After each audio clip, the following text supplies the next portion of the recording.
This is the way we roll. That's right. Hey. Looking good. Looking good today. Let's go. All right. Woke up this morning, 4:20 a.m. wake up for today, and grabbed my big bottle of water like I do every day, and then grabbed my planner, which when I'm on the road traveling, I use the digital version of the planner. So I've got it right here on my Remarkable, which is amazing. So open up my planner, and in doing so, oh, that messed with my camera. Bring it back. There we go. Or it'll come back. But anyways, open up my planner and open it up to today. And right there at the top of the planner, every day there's a quote that is actually submitted by members of this community. So it's one of the coolest things we ever decided to do, was allow you as a member of the community to be able to contribute to our planner, which goes out to thousands and thousands of people every year. And so your favorite quote gets to be a part of our day. It's an amazing way to connect us. And so today's quote, well, it's actually, now that I look at it, it's got two different names, so I'm gonna have to double check. But the quote says, "You can do anything, but not everything." You can do anything but not everything. And I think the quote is David Allen's quote, but it was submitted by Christopher Parker. Christopher Parker submitted the quote. Thank you, Christopher Parker. I think Christopher Parker is the actual member of the community, if that makes sense.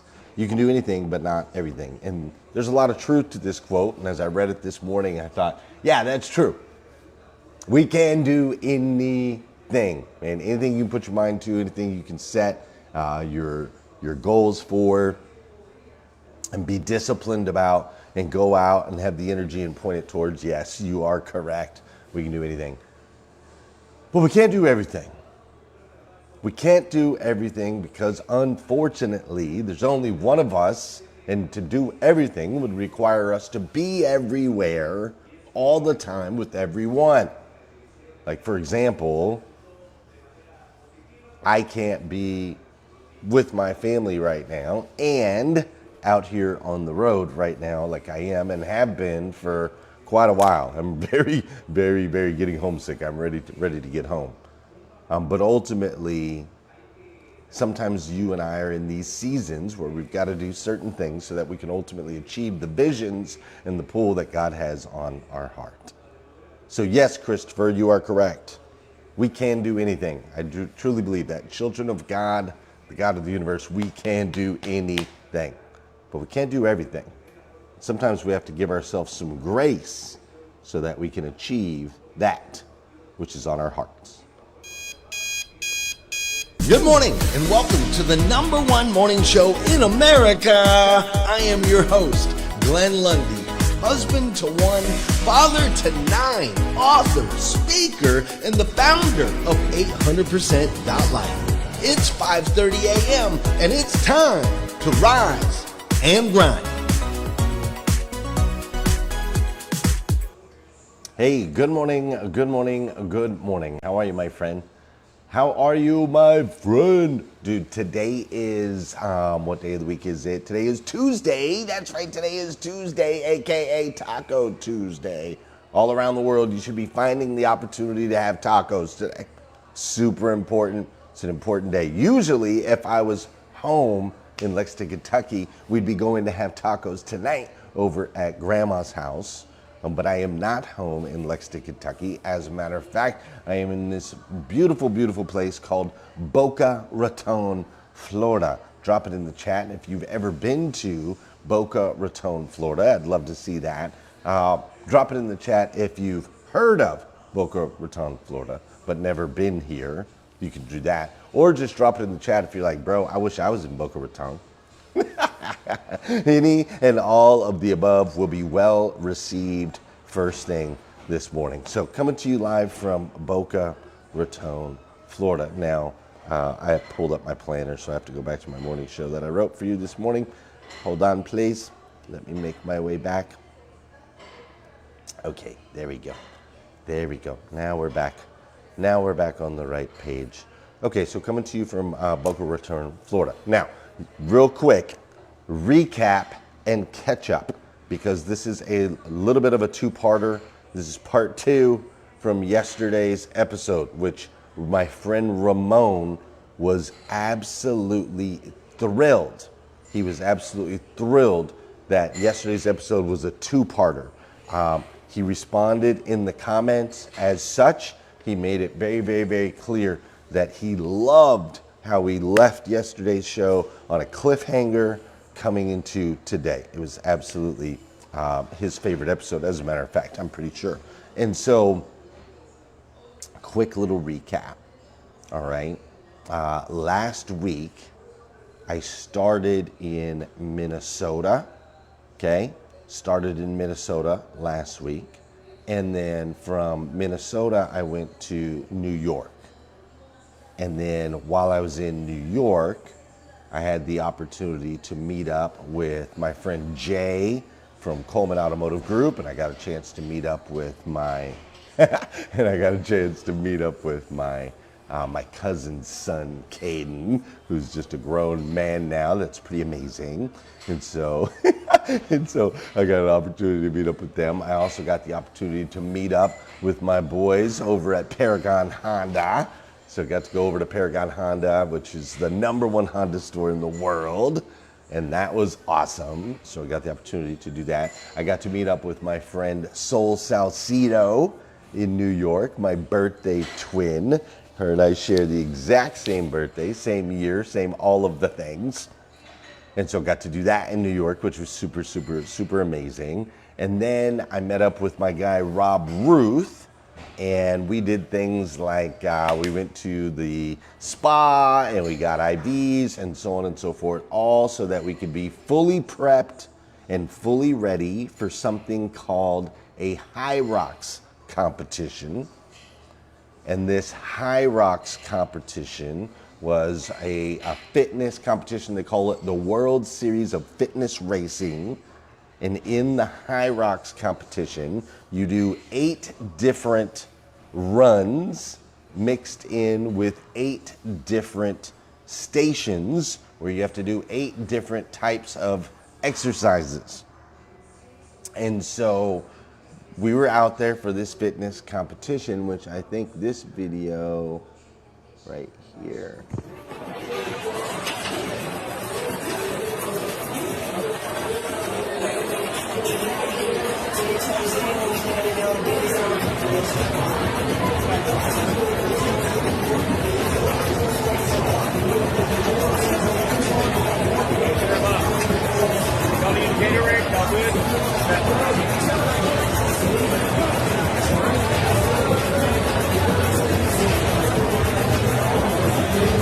All right, so that gives you the vibe. That is like the warm-up area for this thing. People are pulling sleds, pushing sleds, carrying sandbags, running on treadmills, pulling ski ergs, doing cable rows, doing wall balls, carrying kettlebells, so on and so forth. What's up, Arlene? How are you? How you doing, Trisha, Tara, Marla? Thank you for being here, right? So it's an intense fitness experience. And so I shared yesterday that I went into that race, had some expectations for myself, been training all year for this particular event. And I went into the event, and first lap, first exercise went great. Second lap, second exercise went great. Third lap, third exercise, there was a little conflict. There was I believed that we were supposed to go back and forth 6 times. The judge at that station told me we were only supposed to go back and forth 4 times, right? And I believed it was supposed to go 6 times. He told me it was only 4 times. So then I left that station a little confused. I went into the run number 4, and on run number 4, I looked at their board. There's a board that shows you what to do next and your penalties. And the board showed that I had 44-minute penalty, which blew out my idea. Like, my goal was to complete in less than 2 hours. My buddy Rob said that I should be able to do it in 90 minutes. So I started getting that in my head. And so with a 44-minute penalty, I was like, there's no way I can like even get close to my goals. So then I thought about quitting through station 5, through station 6. And then I got to the sandbag lunges, station 7. Oh, and I'm sorry, after the end of station 6, they fixed it and it wasn't a 44-minute penalty. It was actually only a 4-minute penalty. It wasn't 44, it was just 4 after I had just blown the last 3 legs. So then I go into the sandbag lunges, which was the station I was most fearful of. It's the only station that you can actually get disqualified from the competition. All the other stations you can take as long as you want, but in the sandbag lunges, they have a rule that if you put the bag down 2 times, you're disqualified. Doesn't matter that you've been out there for the last hour and a half. If you put the bag down 2 times, you get disqualified. I went into the sandbag lunges, and that's where I ended it yesterday. So now, before we continue today,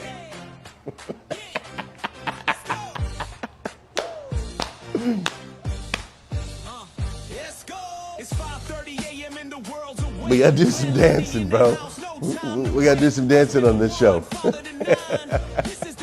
For those of you that know, and those of you that don't know, this is the part of the show where I need you to hit that share button. That's right, I need you to hit that share button, because I believe if we can change the way people start their day, it'll make a massive impact on this planet. I truly believe that. And sometimes all it takes to change the way somebody starts their day is for you, yes, you, Ramon, to hit that share button. This is also the part of the show where I want to say good morning to you, and I want you to say good morning to me. Whether you're watching this show on live or you're watching this show on replay, just say what's up, and I will say what's up back. Does that sound fair? All right, Valerie Stone, good morning. Thank you for being here. My friend Heather Parody, thanks for always tuning in every day. Shout out to my mom on Taco Tuesday. I wish I could see you today. I won't have that opportunity to do so, but I love you. Thank you for always joining. And Kathy Camacho and Robert Migliaccio and Larry Momanex and so many of you that watch on replay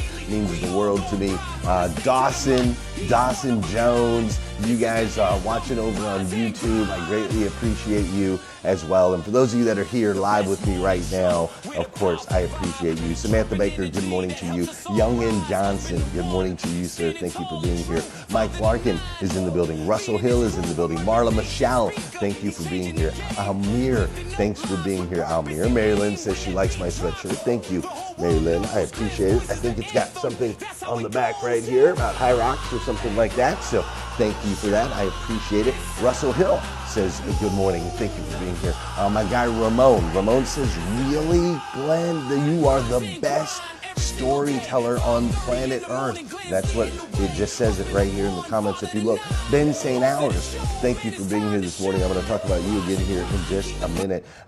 We've got Robin Wilshans. Thanks for being in the middle, or being here this morning. Greg Becker is here in the middle. Ramon Ray. Oh, there's Ramon again. He's very chatty today. He's got so many compliments. I believe it says this is the it says every other episode is the worst episode of Rise and Grind. This is the best, Glenn. This is the best. That's what it says.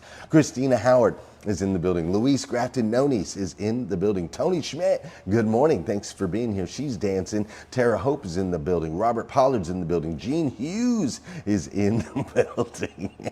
Marla Michelle is in the building. Wes Storm, Joan Goebel, Pete Daly, Rich Pintrick, what up, what up, what up? Linnell is in the building. Scott Simons is in the building, both literally and figuratively. He is in the building here watching the show, and he's in the building here in this hotel because I know he is doing a podcast here in Boca Raton. So Boca Raton, Florida, there is a gentleman by the name of Yossi who owns a company called CDG, Car Dealership Guy, And Yossi and I had the opportunity to have lunch yesterday. That's part of the reason why I'm down here. And Scott Simons and Kyle Coleman are both in my 800% club, and they are here to do a podcast with Yossi for Car Dealership Guys. So last night I got the opportunity to have dinner with Rob Ruth, with Kyle Coleman,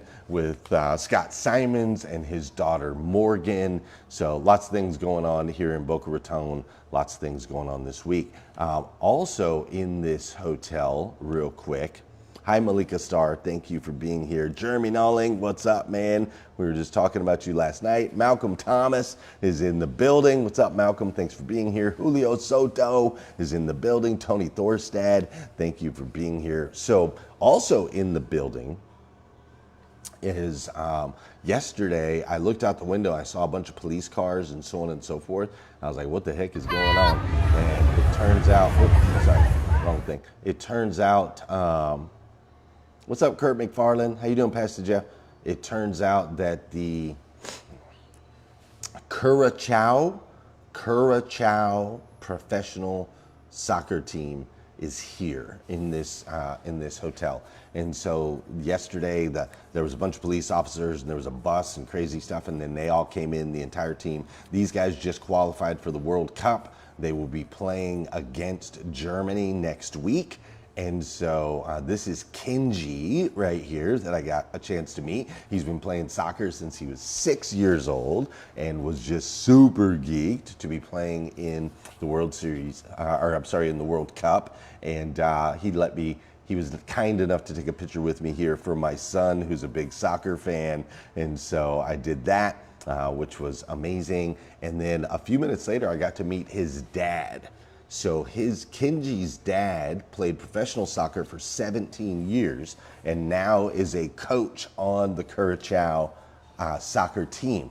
And so I got to meet Kenji first, then I got to meet Kenji's dad, which was amazing. And I asked Kenji's dad, I said, hey, you played professional soccer for 17 years. And dude, he was so excited. He's like, how many dads get to say, like, they get to go to the World Cup with their son? Like, their son is playing and they're coaching. He was so jacked up. It was beautiful. But I asked him, I said, man, what is the one thing you would say? Like, my son's 14, he wants to play soccer. And you played professional soccer for 17 years and,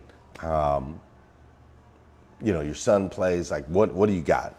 And he thought about it. He said,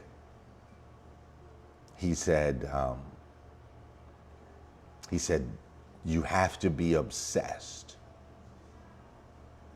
He said, the one thing I can tell you about every one of these professional players right here is they're all obsessed. It's all they think about. It's all they care about.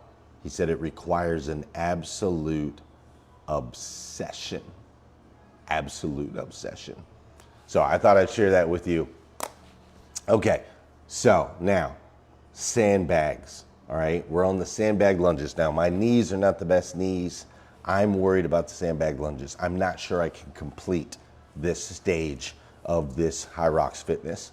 I'm really not sure I can complete it. Like, I don't even know if my body has the capacity to be able to complete it, especially after I've just done 6 exercises before. So we get through the kettlebells. You're 800%. So this is me in the kettlebell.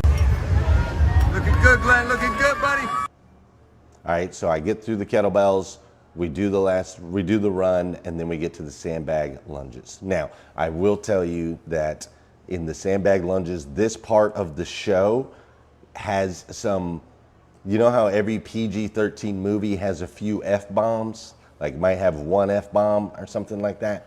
This part of the show has an F-bomb or two. So if you've got children that you don't want hearing those words, that's fine. Just remove them for the next few minutes as we get through the sandbag lunges. So I go into the sandbag lunges. Here's what it looks like kind of towards the beginning. Got this, Glenn.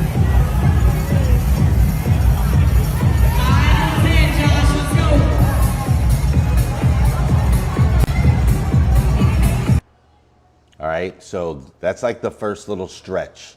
So I'm being calm, I'm being cautious. The knees are holding up for right now. So I get through the first little part. Now I've got to carry this sandbag and I got to do these lunges for 100 meters. And the way it goes, you kind of zigzag back and forth. So you go 25 meters, 25 meters, 25 meters, 25 meters, or something like that. I don't remember exactly. But so I'm in it, right? And I'm getting through the first little section. Well, after I get through the first little section, I reach a point where I'm not sure how much I can handle.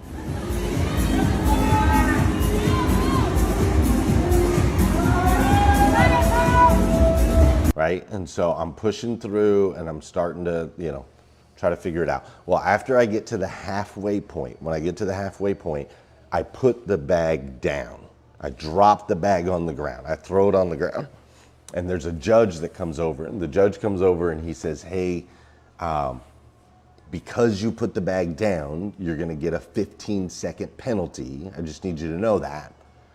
And if you put the bag down again, you will be disqualified. He's like, you can finish the race, but you're completely disqualified. And dude, I'm telling you, my body is like broken at this point. And I don't see how I'm going to carry this thing another 50 meters. I just don't see it.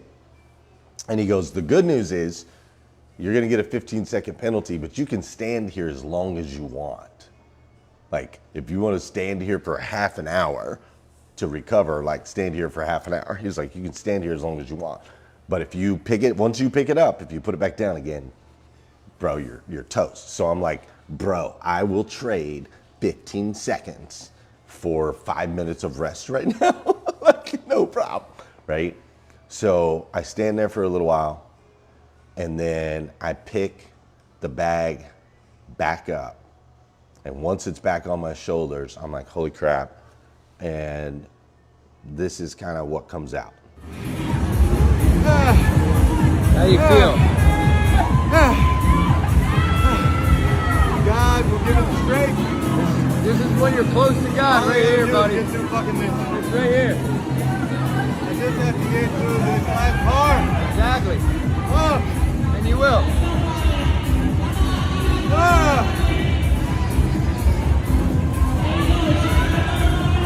We talk about mental toughness and grit.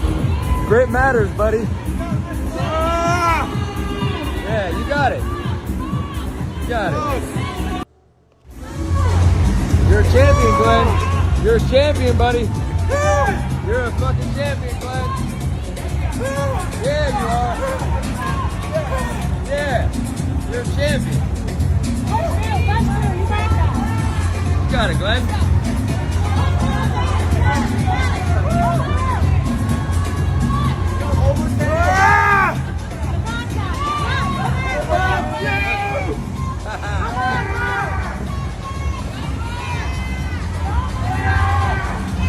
Yes! Let's go! Come on, Glenn! I'm sorry. Hell yeah! One more. Thank you.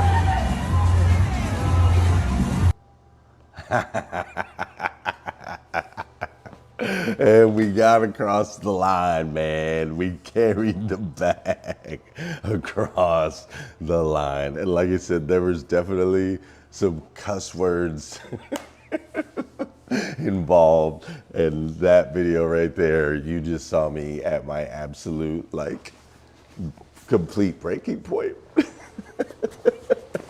But, hey, we got across the line, Ramon.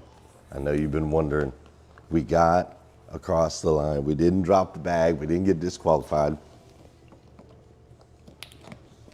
Now, it did take us a long time. It took us 16 minutes to get through that section of the course. Yeah, it took 16 minutes. And then after I got through that segment, then I had to go run again, another 0.62 miles, which my legs were completely toast. I went and ran another 0.62 miles. And then after running 0.62 miles, I had to do 100 wall balls.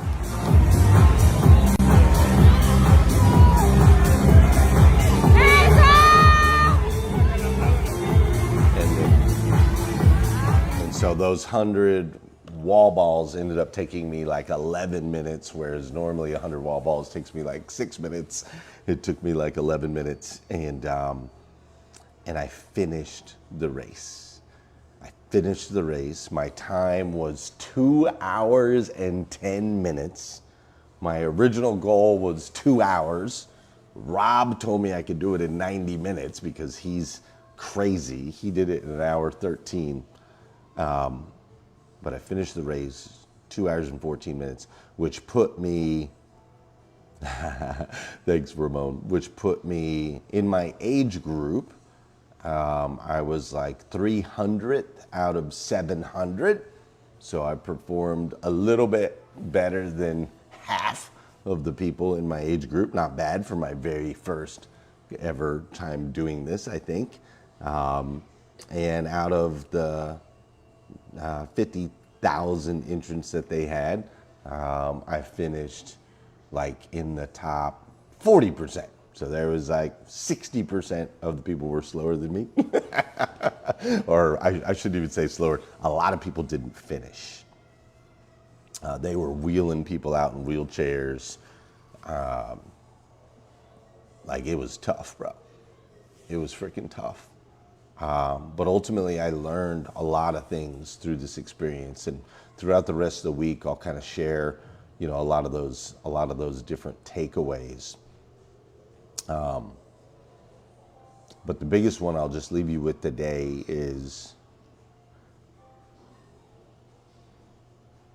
you guys just saw me at my complete, like, total breaking point. If I'm screaming cuss words, and if you notice in that video, for those of you that are watching the video, if you're listening to the podcast, in that video, like, my shirt is soaked head to toe. Like, my shirt is soaked head to toe. My knees are screaming at me. My legs are screaming at me. And yes, I am still sore, Mike Larkin. Like, I'm starting to get mobility back today, which today is Tuesday, so it's been what, 4 days? That was Saturday. That was Saturday morning, so Sunday, Monday, 3 days. So we all saw the video. You all saw me in that moment. You all saw, me pushing through, me sweating from head to toe. But the one thing that I will give you for today is what was on the other side of the camera making those videos. I don't know if you paid attention to the powerful, positive, and encouraging words that my friend Rob Ruth was hollering at me in each of those videos. In each one. Just listen. Got this, Glenn.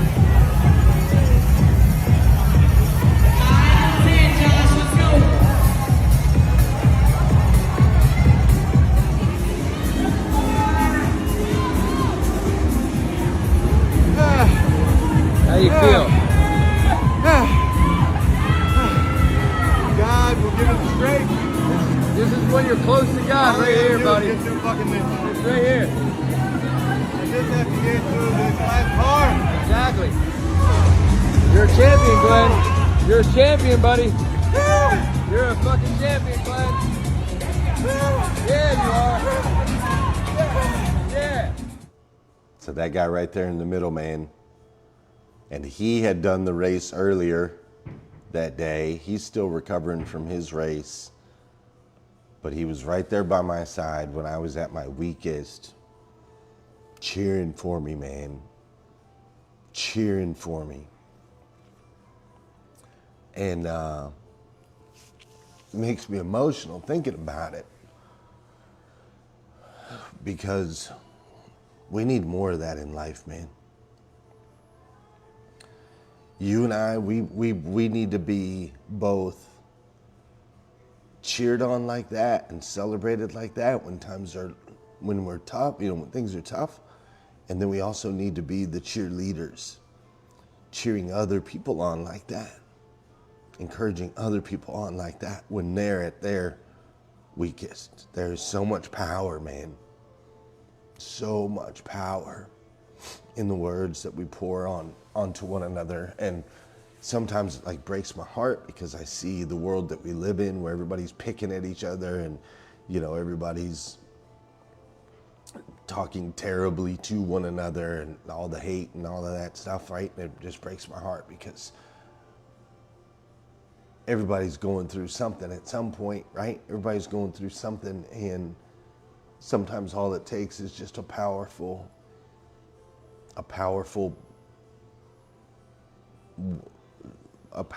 person behind the camera cheering for you and telling you you're a champion.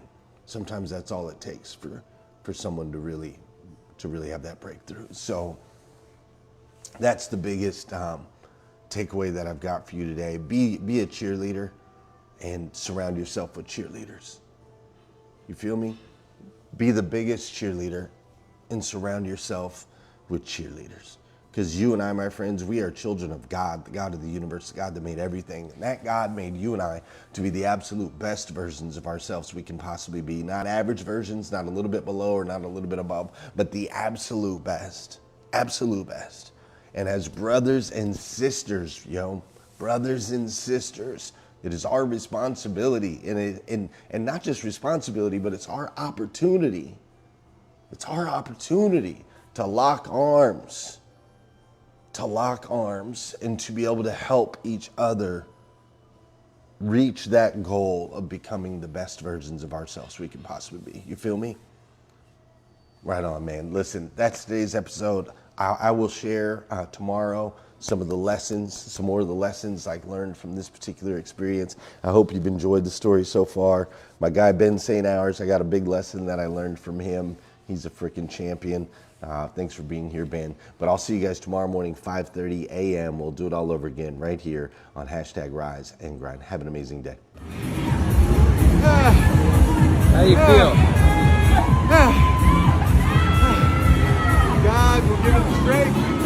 This is when you're close to God, right here, buddy. Get through fucking this. It's right here. I just have to get through this last part. Exactly. Oh. And you will.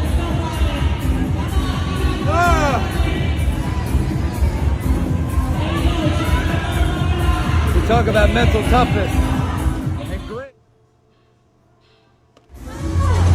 You're a champion, Glenn. You're a champion, buddy. You're a fucking champion, Glenn. Yeah, you are.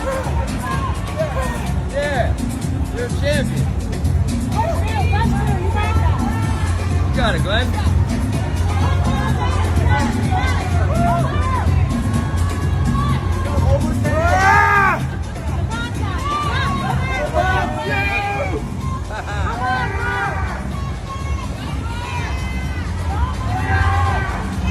Yes!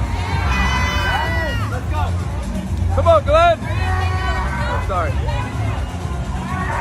Hell yeah! One more! Thank you.